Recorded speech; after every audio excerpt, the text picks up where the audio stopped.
बोलो जय सिया राम। भगवान परशुराम जी और श्री लक्ष्मण जी का संवाद चल रहा है, बड़ा ही आनंद देने वाला है। और श्री विश्वामित्र जी उनकी बातें सुन सुनकर हृदय में सोचने लगे। विश्वामित्र जी ने हृदय में हंसकर कहा, मुनि को हरा ही हरा सूझ रहा है, अर्थात सर्वत्र विजयी होने के कारण ये श्री राम लक्ष्मण को भी साधारण क्षत्रिय ही समझ रहे हैं, किंतु यह लोहमयी केवल फौलादी की बनी हुई खांड खांडा खड़क है, ऊख की रस की खांड नहीं है जो मुंह में लेते ही गल जाए।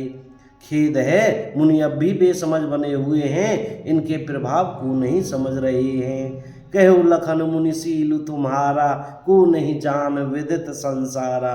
लक्ष्मण जी ने कहा, हे मुनि, आपके शील को कौन नहीं जानता, वह संसार भर में प्रसिद्ध है। आप माता पिता से तो अच्छी तरह ऋण हो ही गए, अब गुरु का ऋण रहा, जिसका जी में पड़ा सोच लगा है, सो जनु हमारे ही माथे काड़ा। वे मानो हमारे ही माथे काड़ा था, बहुत दिन बीत गए, इससे ब्याज भी बहुत बढ़ गया होगा।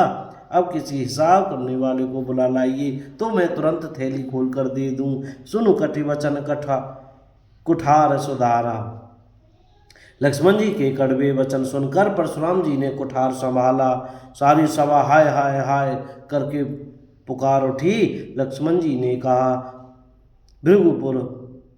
भृगुबर पर सुध खावे मोही, विप्र विचारी बचऊ नृपद्रोही। श्री राम जय राम जय जय राम। लक्ष्मण जी ने कहा, हे भृगु श्रेष्ठ, आप मुझे फरसा दिखा रहे हैं, पर हे राजाओं के शत्रु, मैं ब्राह्मण समझकर बचा रहा हूँ, तरह दे रहा हूँ। मिले न कभू सुभट रणगाड़े, दुज देवता घरई के बाड़े। आपको कभी रणधीर बलवान वीर नहीं मिले, हे ब्राह्मण देवता, आप घर ही में बड़े हैं, यह सुनकर अनुचित है। कहकर सब लोग पुकार उठे। तब श्री रघुनाथ जी ने इशारे से लक्ष्मण जी को रोक दिया। लक्ष्मण जी के उत्तर से, जो आहुति के समान थे, परशुराम जी के क्रोध रूपी अग्नि को बढ़ते देखकर रघुकुल के सूर्य श्री रामचंद्र जी जल के समान शांति करने वाले वचन बोले। लखन उतर आहुति सरस, भृगुबर कूप कृषाणु, बढ़त देखी जल सम वचन बोले रघुकुल भानु। श्री राम जय जय राम। नाथ करो बालक पर छोहु, सूद दूध मुख करई न कोहु। हे नाथ, बालक पर कृपा कीजिए, इसे सीधे और दूध मुँहे बच्चे पर क्रोध न कीजिए। यदि यह प्रभु आपका कुछ भी प्रभाव जानता तो क्या बेसमझ आपकी बराबरी करता। जौ लरिका कछु अचगरी करही, गुरु पितु मातु मोद मन भरही। श्री राम जय जय राम। बालक यदि कछु चपलता भी करते हैं तो गुरु पिता माता मन में आनंद से भर जाते हैं, अतः इसे छोटा बच्चा और सेवक जानकर कृपा कीजिए। आप तो समदर्शी, सुशील, धीर और ज्ञानी मुनि हैं।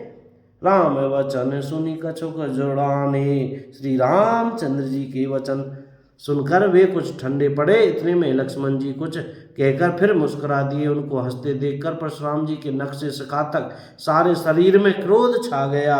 उन्होंने कहा, हे राम, तेरा भाई बड़ा पापी है, गौर शरीर श्याम मन माही, कालकूट मुख पे मुख नाही।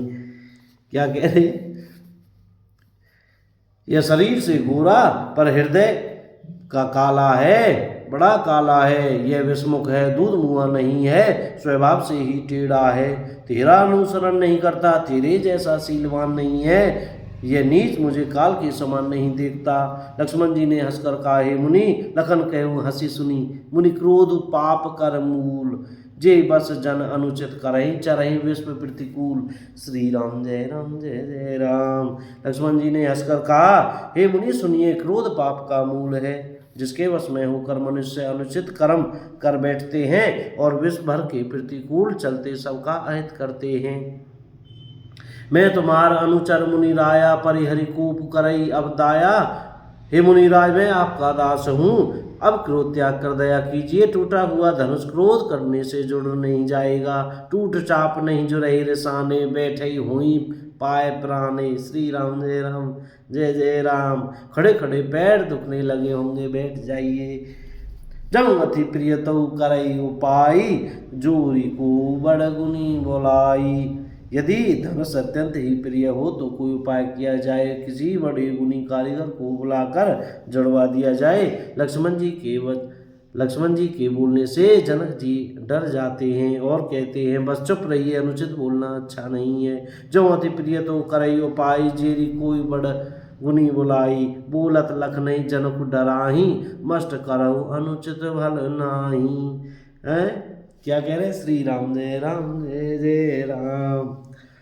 लक्ष्मण जी के बोलने से जनक जी डर जाते हैं और कहते हैं, बस चुप रहिए, अनुचित बोलना अच्छा नहीं है। बोलो जय सिया राम। कोई गलती हो गई हो तो क्षमा करें। बोल हनुमान जी महाराज की जय। जय सिया राम। चमेली वन धाम की जय। जय श्री सीताराम। राधे श्याम। बोल अयोध्या धाम की जय। मकर संक्रांति की सभी भक्त प्रेमियों को बहुत बहुत बधाइयाँ। जय सिया राम। श्री सीताराम। राधे श्याम। क्योंकि हम ब्रजवासी हैं। राधे राधे बोलते रहे।